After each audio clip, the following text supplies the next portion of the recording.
destinations such as Australia, though longer-haul airlines would need to reconsider refueling stops or trading off cargo for more fuel. And moving on to the strikes in South Korea.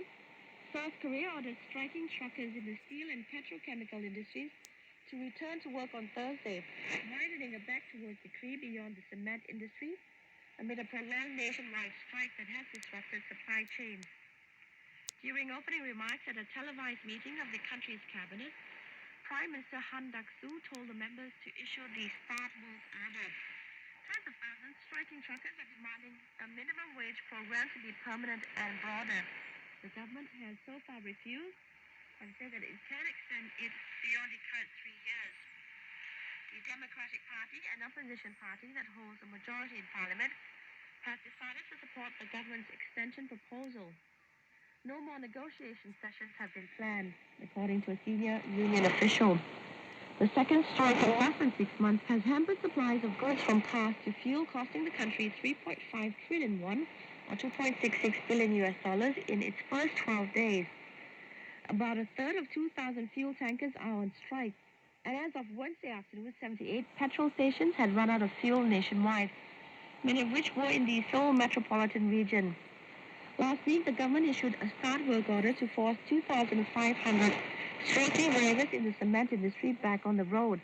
About 35% of 2,600 fuel tanker drivers across the country are striking. Steel shipments are running at 48% of normal levels, and shipments of petrochemical products have fallen to about 20%, raising concerns that those disruptions would hurt production of cars and ships.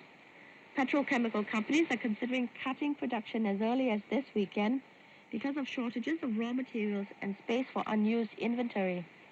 The start work order last month was the first time the government had forced striking workers back on the job.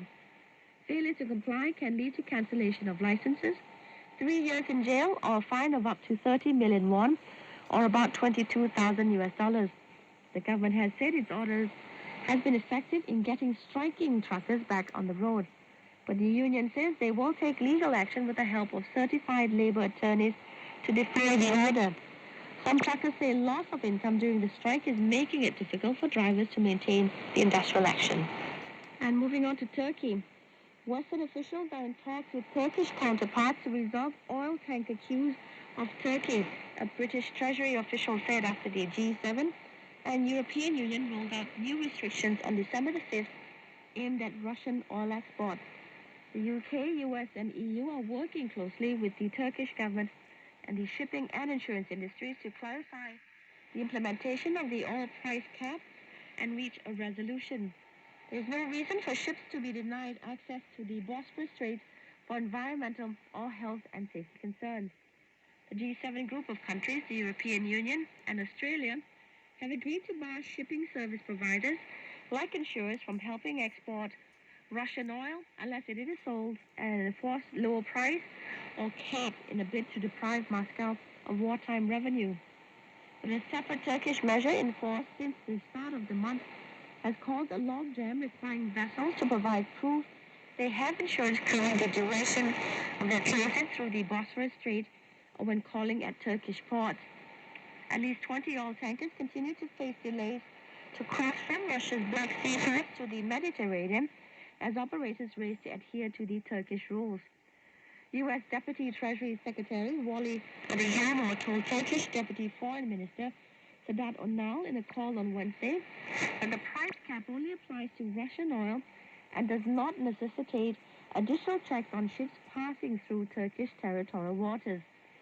Russia is concerned about the tanker buildup and is discussing the issue with the insurance and transport companies. RIA cited Russian Deputy Foreign Minister Alexander Grushko as saying on Wednesday.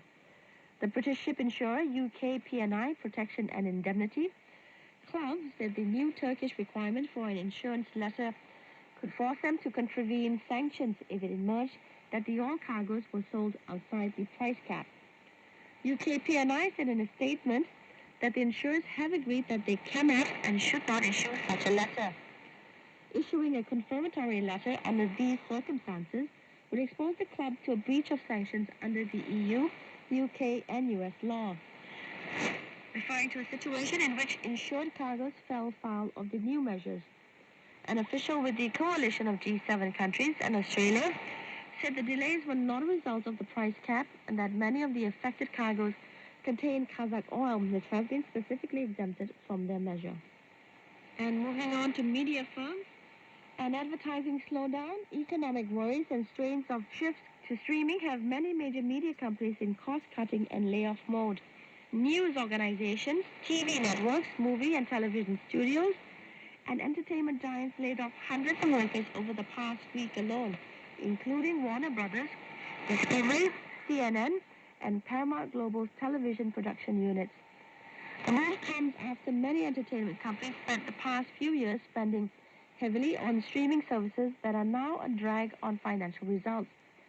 Traditional broadcast and cable television, meanwhile, continue to face viewer and subscriber erosion. Add on fears of a recession and a slowdown in ad spending, and an industry that managed to survive and in some cases thrive as audiences swelled during the COVID-19 pandemic is now in retreat. Walt Disney, Warner Brothers, Discovery, and Paramount Global lost a combined $2.5 billion on streaming in the most recent quarter alone and are now trying to rein in costs. Last Tuesday, AMC Networks said it would cut 20% of its U.S. workforce, citing the inability of its streaming apps to make up for losses from cord cutting. At CNN, low ratings, advertising concerns, and challenges at its parent company, Warner Brothers Discovery, led to layoffs this past week. In a memo to staff, CNN chairman Chris Litch said CNN's sister channel, HLN, would stop carrying live programming as part of its cost-saving efforts.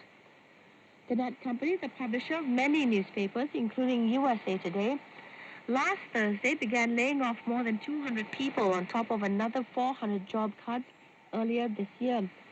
The Washington Post said last Wednesday that it would stop publishing its Sunday print magazine, resulting in the loss of about 10 jobs. The Labor Department said on Friday that the U.S. labor market remained historically tight. Employment in the information sector has grown faster than the broader labor market in recent months, with jobs increasing 5% from January through November, about twice as fast as overall employment over the same period. It could take time for ongoing layoffs to show up in economic data, because there is typically a gap between when companies announce them and when people are let go and actually leave payroll. Some laid-off workers are also quickly finding new roles as overall job openings remain abundant. And that concludes the international business news and the morning news hour. Do you have a great day ahead? And that concludes the international business news.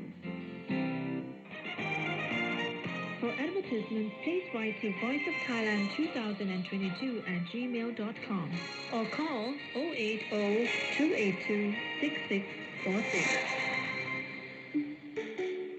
Hi, fans of Voice of Thailand FM 88, check out our website for news and great content. It's www.fm88-voice-of-thailand.com. That's 3 hyphens, don't forget, and have a great day.